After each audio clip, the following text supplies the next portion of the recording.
በእንግሊዘኛ ጥያቄ መጠየቅ ለሚከብዳችሁ ሰዎች እቺ በጣም አሪፍ መፍትሄ ነች። ኦልራይት ሴቭ ተደርጎ ይጀመር። የት ነው የተወለድከው በሉኝ እስቲ። የት ነው የተወለድከው?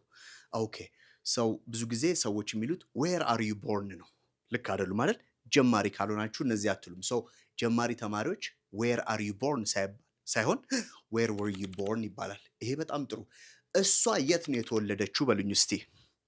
ቅድም አንተ የት ነው የተወለድከው ስትሉኝ ዌር ወር ዩ ቦርን፣ ዌር ወር ዩ ቦርን አይደል? እዚህ ጋር ደግሞ ትመጡና እሷ የት ነው የተወለደችው ስትሉ ዌር ኢዝ ሺ ቦርን ምናምን አይደለም። የሚሆነው ምንድን ነው?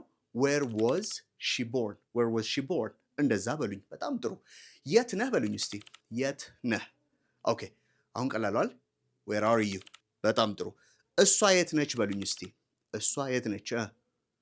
ዌር ኢዝ ሺ ካላችሁት ልክ ነው ማለት ነው። ዌር ኢዝ ሺ አይደል?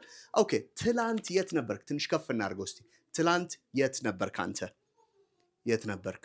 ዌር ወር ዩ የስተርዴይ አይደል? ዌር ወር ዩ የስተርዴይ። ዌር ወር ዩ የስተርዴይ። በጣም ጥሩ። እሷ ትላንት የት ነበረች? ይህንም ጥያቄ ዌር ዋዝ ሺ የስተርዴይ ነው ማለት ያለባችሁ ማለት ነው። ኦኬ ሶ ዌር ኢዝ ሺ ምናምን ሊሆን አይችልም። ዌር ዋዝ ሺ የስተርዴይ። ይህን ካላችሁ ልክ ናችሁ። አሁንም ከፍ እናድርገው። የት ነው የምትሰራው በሉኝ እስቲ። አንተ የት ነው የምትሰራው?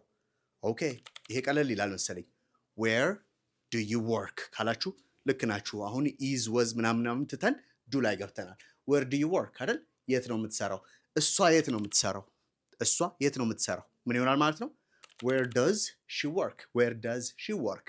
እሷ የት ነው የምትሰራው የሚለው ነው። በጣም ጥሩ። ለእናንተ ሁለት ጥያቄ አለኝ፣ ኮመንት ሴክሽን ላይ የምታስቀምጡት ማለት ነው። የት ነው የምትኖረው? አንተ የት ነው የምትኖረው እና እሷ የት ነው የምትኖረው የሚለውን ጥያቄ በቀድሞች በመጨረሻ ላይ የሰራናት ዱና ዳዝን ተጠቅማችሁ ጻፉልኝ ማለት ነው ኮመንት ሴክሽን ላይ። ዊል ሲ ዩ ኔክስት ታይም ባይ ፎር ናው።